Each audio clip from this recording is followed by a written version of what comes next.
Today I want to talk about overcomplicating organizational charts and job descriptions and tasks and to-dos.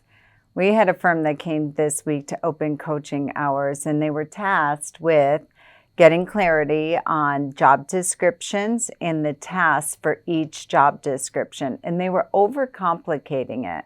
Like, okay, here's the deal. Let's pull out an old school piece of paper and a pen.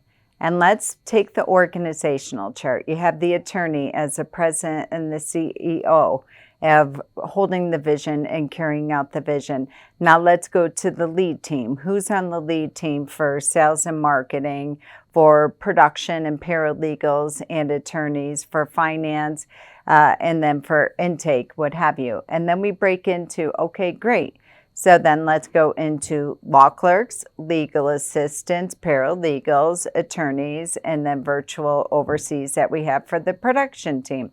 We went through all that, and then we took the job descriptions. I'm like, it's easier to edit than create. Take the job descriptions that are in the back end of the Law Firm Admin Bootcamp Academy.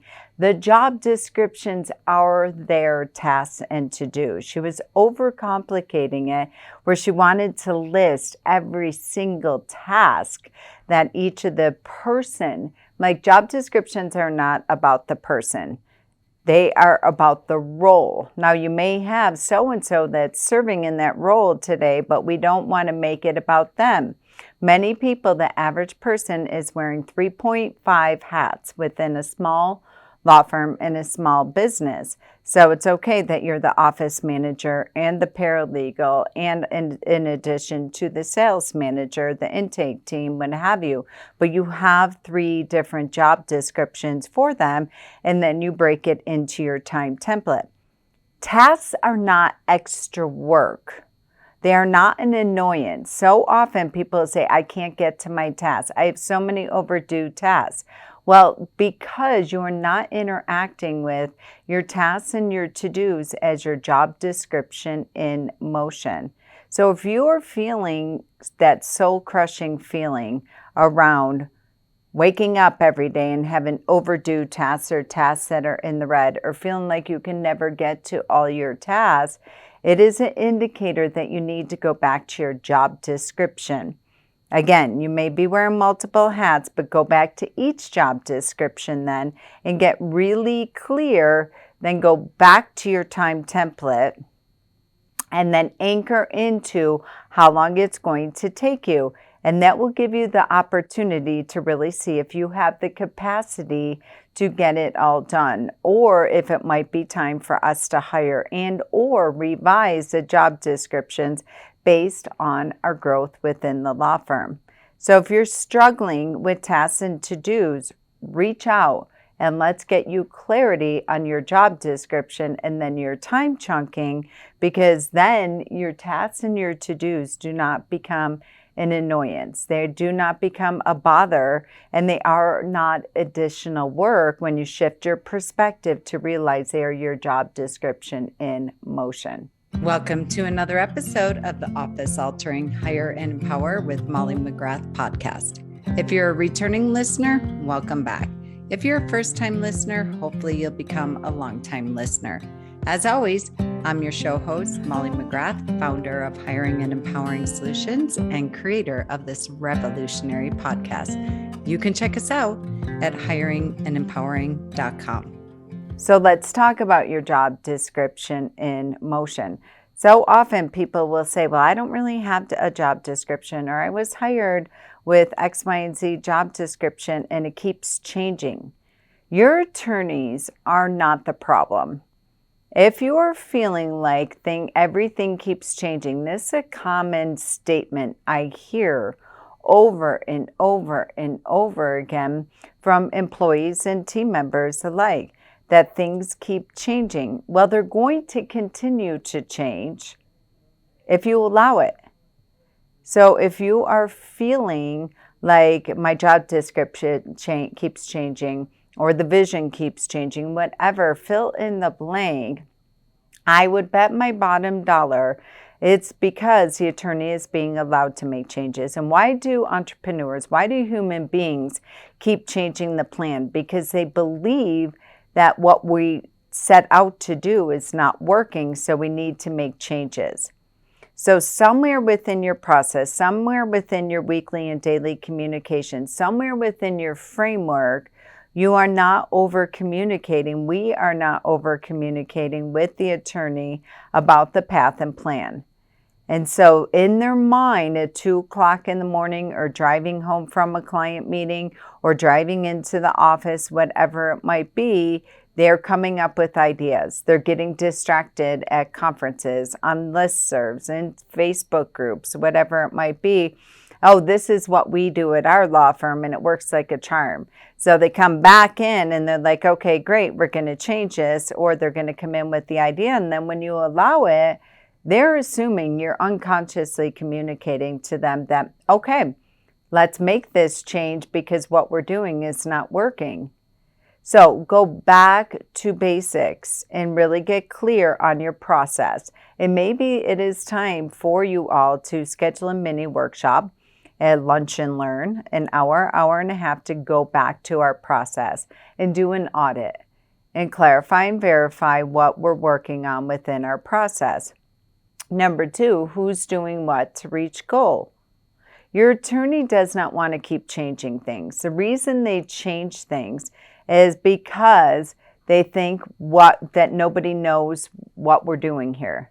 They think, well, we can't possibly be making goal. We aren't making goal because there's something broken in the process, or there's a lack of X, Y, and Z. So if you're not holding healthy boundaries, and team members that hold healthy boundaries around this, and they anchor back to what the process is, they anchor back to what the plan is because it's in their bones, in their blood. They're walking their job description. They're living their job description on a daily basis. They are anchoring to their employee growth plan. They are very, very clear on their daily KPIs, key performance indicators. So no way, Jose, is the attorney or any outside consultant going to take us off this plan, because guess what? It's working. And the reason that we know it's working is because we have our data metrics and reporting. The reason we know it's working is because I'm able to wake up, by and large, and be able to plan my work and work my plan. The reason we know it's working is in the weekly stakeholders meeting and in the daily huddle, it is crystal clear what my top 3 needle moving and impact making work is that I'm going to focus on this week. It is crystal clear of the results that what we're doing is producing, because we're seeing an increase in our conversion rates. We're seeing an increase in our hire rates. We're seeing an increase in our joy and our consistency within our firm. We're seeing an increase within revenue, and we're seeing a decrease in breakdowns. We're seeing a decrease in things falling through the cracks. So we're anchoring to data and metrics. So if you're sitting in a place of confusion, it's active choice. You're choosing it. So right now is a great opportunity for you all to go back to basics around who's doing what to reach goal, number 1.